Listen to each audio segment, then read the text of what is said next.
I cannot believe that it has been a year since I got back to YouTube, but alas, here we are.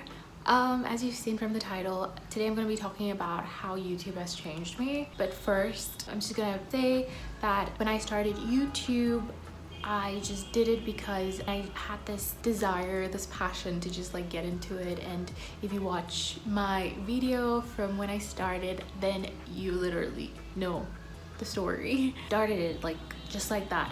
No knowledge about being a YouTube content creator, but I got into it anyway. That was May 2022. Before I joined YouTube as a creator, I was literally just posting randomly, and it was mostly shorts, and it was just song covers. For those of you who don't know, I kind of sing sometimes. I do write my original songs, so you can check that out if you're interested. Posted my first video in May 2022. Right after I joined YouTube, I started to learn a lot of things about being a content creator, and there was just a lot of pressure about having to post consistently and keep up with other YouTubers, and it was just I felt so overwhelmed. And it was around the time I got my first job, so I was kind of juggling working full-time and also being new to content creating on YouTube. But I made it work for a few months, and December 2022 I decided to just post a last video and just, that was by YouTube. And June 2023, the following year, I decided to pick it back up, because during the period after I posted my last video to when I got back again in June 2023, I get a lot of messages from my friends asking me when I'm getting back to it, that they love my videos and they miss my videos. And then just one random day I went on and was going through my videos, and I love content creating. I love, filming and editing videos. I just love it, and it was exciting, getting to go back and be able to revisit those moments in my life and, appreciate it even more. I got back to it again in June last year, and I told myself just try to be consistent. If you can't post one video in a week, that's okay. Try to post once in a month. That is totally fine. Don't do it because you're trying to get somewhere. Do it because you want to create a diary for your life, something you can, because I will tell you, if I filmed and never posted on YouTube, it'll literally be on my hard drive, and it's just gonna take up a lot of space, and I'm just it's just gonna be there. But just getting to film and then have it on YouTube is not just something that I can go back to and easily access. It's also something that people, my friends and my family, can also watch, and if anybody is interested, it can be entertaining for anybody. That is why I decided to get back to YouTube again. So I also filmed another video when I joined YouTube again last year, discussing why I actually got back to filming again for YouTube, so you can check that out as well.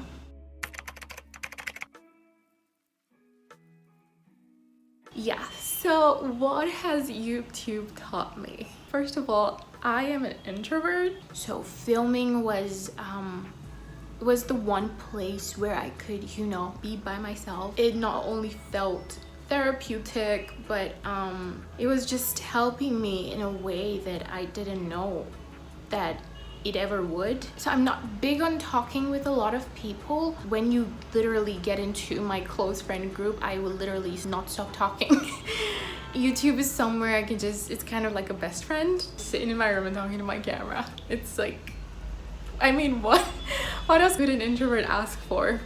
So yeah, the first significant thing that YouTube has taught me is trying out new things. So like I mentioned, I literally just jumped into YouTube. No knowledge, nothing. I learned on the job. I had to do my research on what software to edit and all of these other things. It taught me that I shouldn't say no to something that sounds scary, because it might end up being something that I actually end up loving. So yeah, YouTube taught me to say yes to things that are scary. Being an introvert, literally everything is scary for me. I don't like stepping out of my comfort zone, and I will say saying yes to being a content creator on YouTube is something that I don't think I will ever regret, because it is fun. It is fun. And yeah, that is the first one I would say, is taking risks and just doing something that you think is scary, because who knows, you might actually end up loving that thing so much that it becomes your favorite thing in the entire world. But let's just say I will still say no to paragliding. Thank you. Second thing that YouTube has taught me is having conversations with people. I literally am not a public person. I would rather, stay inside. I mean, introvert, I don't need to explain that, but yeah, it has taught me to have conversations with people, whether it's meeting strangers for the first time, or someone I've already known before, and just I don't really talk to them that much. I remember the first few videos I shot, my sister kind of pushed me out of my comfort zone and told me, just go and talk to them, like, it can't hurt, tell them to like take a picture for you, or like tell them you want to try the skateboarding thingy, and if you watch the video you would see how that ended up. But yeah, it was just fun getting to interact with other people that I normally wouldn't. Yeah, it's something I'm still learning though. It's not like I will literally just do it, but over the few months I think I saw a significant change in myself in public. And I would literally see someone passing by and just be like, oh hi, I love what you're wearing, you look really good today. And I'm like, normally I would never do that, but yeah, YouTube has kind of brought me out of my shell a little bit, and I think it's just gonna get better. But I've also noticed a significant change in the way I carry myself in public. I mostly I literally just keep my eyes down, don't make eye contact with people, and just literally go my own way. I mean, I still do that right now, but now there's a confident air around me when I'm in public. And had a few of my friends send me videos of myself in public, and I just that doesn't look like me. It's no, that's not me. So yeah, that has also been a change as well, something YouTube has helped as well. Also, on the topic of trying out new things, saying yes to YouTube and all of those things, I also did try out a lot of food that I would normally just be I don't think I want to try that, and I don't think so. Yeah, so food was also one of them. It just kind of pushed me out of my comfort zone to try new things for you guys and also for the experience, and just to know what that's like. Another major thing that YouTube has taught me is, okay, this is still, I feel like this is still something I'm working on, but yeah, it has taught me not to be insecure about myself.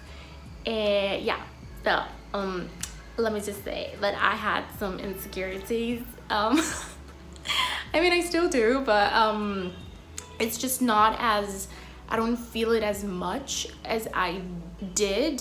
Right now I don't feel it that much, but I was pretty conscious about my appearance, and there were certain things I did not just like about myself, and I shied away from yeah, you guys know how insecurities work. But yeah, I learned to be comfortable in front of a camera. I'd literally tell myself that you're not filming for anybody, you're filming for yourself. If anyone ends up watching it, that is great, and thank you for watching if you are watching. But yeah, that's what I kept telling myself, and I tried not to always put up the image of I woke up like this. But yeah, there are days where it's I wake up and it looks like I have a bird's nest for my hair. I do not wake up like this. So yeah, I didn't want to portray a certain image on YouTube. There are times I've literally filmed myself countless times looking the worst of me, and I keep on apologizing and just be I'm sorry for my hair, I'm sorry for my hair.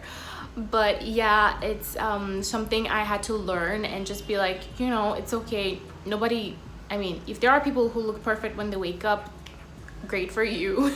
But yeah, I'm not always put together. Yeah, YouTube has just taught me to embrace it. It's life. Okay, so that is the different ways that YouTube has kind of helped me. But now these are the things that I've realized from filming, especially editing.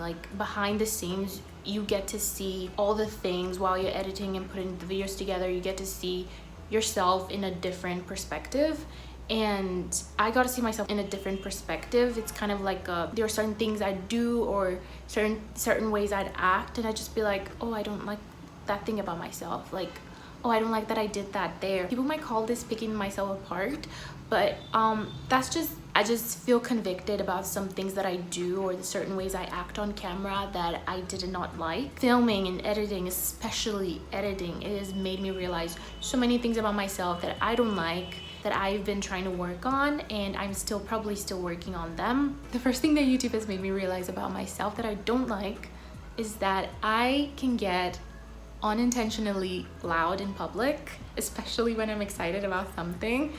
And I'm like, oh my gosh, because I get so weirded out when I'm with somebody and they kind of get loud, and I'm like, please don't draw attention to us. Like, you can get loud, but can we get loud together? Like, whisper our loudness. And I'm like, videos, and I'm like editing, and I'm like, oh my gosh, Jane, why were you so loud? You're disgusting. So yeah, I'm like, I just try not to be so loud in public, and it's not a matter of being loud and not being loud. It's just like, I just don't want to draw attention to myself in public. Like, I don't want people looking or watching or staring. Like, it just get weird. So yeah, that's the first thing. And I probably still am. I've had a few of my friends still call me out on it, and I just be like, Jane, you're loud. And I'd be on a phone call, and I'd be like excited to talk to the person, and then they'd just be like, Jane, you're loud. I'm like, oh, I'm so sorry. And sometimes I don't even, like, I am so caught up in the moment that I don't even hear them saying like, you're loud. And I'm like, okay. But I'm like, I didn't hear what you were saying. The next one is that I interrupt people without meaning to. This is something I really am trying to work on. I feel like when I'm listening to something, I've been trying to be a good listener. I want to be a good listener. I want to be able to like sit down, not say a word, like literally zip, and just like literally hear what the person is trying to tell me without interrupting them in any way. But like, I'm a writer. I'm a very imaginative person, and there are things like are coming to my mind when the person is talking, and I always like, I want to get it out because I'm also forgetful, and if I don't get it out right now, it's like that it's gone. It's literally adios, bye, tata, it's just gone. It's never coming back again. And I just try to like get it out, and then I interrupt the person, and then I'm watching myself interrupting someone, and I'm like, you're so cringe. Oh my gosh, I sound like my hater. But yeah, I'm like, what the heck, Jane? You literally shouldn't. I'm trying to be conscious about, being a good listener when someone is talking. So like when you're talking, I'd probably be like, huh, yeah, yes, I understand, and just like let you finish. There are times where I'm like really like talking to my friends, like other people, there are certain people I'm like, oh yeah, I literally interrupt them and we interrupt each other. So that makes me feel okay. But if it's with someone who doesn't interrupt me, then I feel very conscious because the person is being so nice. It feels good when the person you're talking to makes you feel heard. And I've noticed that, like, I'm talking to someone and they don't say a word and they just listen to me. I feel heard, and I want to be that person for others. I just want to be able to, be a good listener for the person, and because you never know what people are going through, and they just need to like get it out of their system. And yeah, so yeah, that's another thing. The other one is be selfless. It sounds like a weird thing, but listen, just hear me out, okay? When I'm filming myself, it's just me. Like right now, it's just me. But when I'm filming a vlog, let's say, I'm in public and I'm talking with other people and they're in the frame. And while editing, I have to constantly remind myself, Jane, you do not need this video of yourself. It's of no use. Film other people. Literally let this person show in the frame.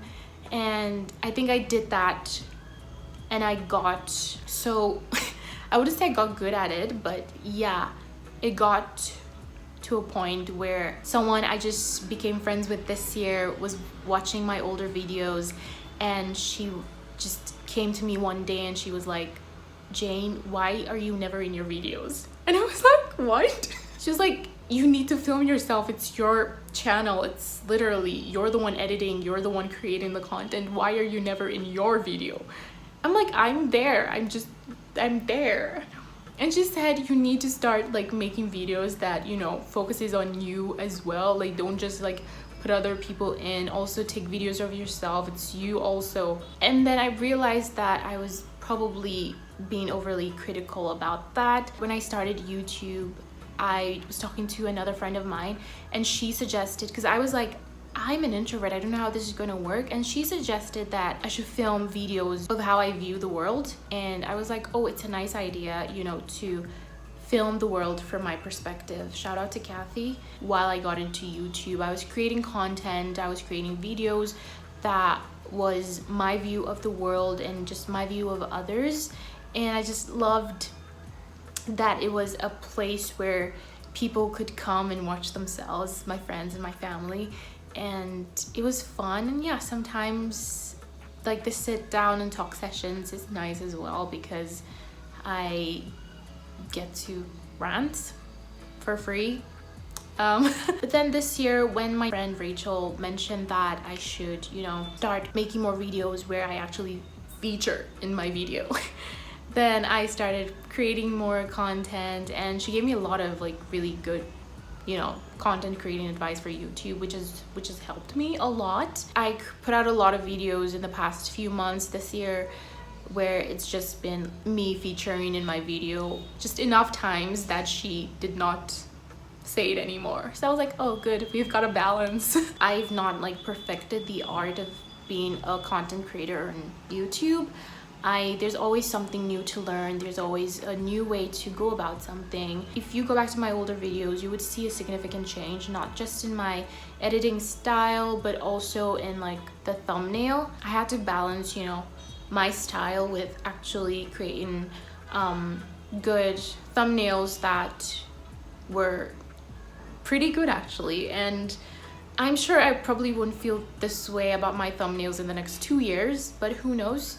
Because I do not love the thumbnails that I created in 2022 when I started YouTube. The ones I created last year, I kind of still like them, but it's too early to tell. Let's wait till next year and then we'll revisit this topic. But yeah, I think we're done for this video. That is literally everything that YouTube has taught me. But then, like I said, you keep on learning, you keep on growing as a content creator on YouTube, and life in general, there's no end to learning. That is pretty much it for this video. Thank you for watching, and you know, do all this stuff, subscribe and everything. I never state that in my videos, but yeah, if you're here, then thank you for watching. You know what it is. Till next time, till next video, stay blessed.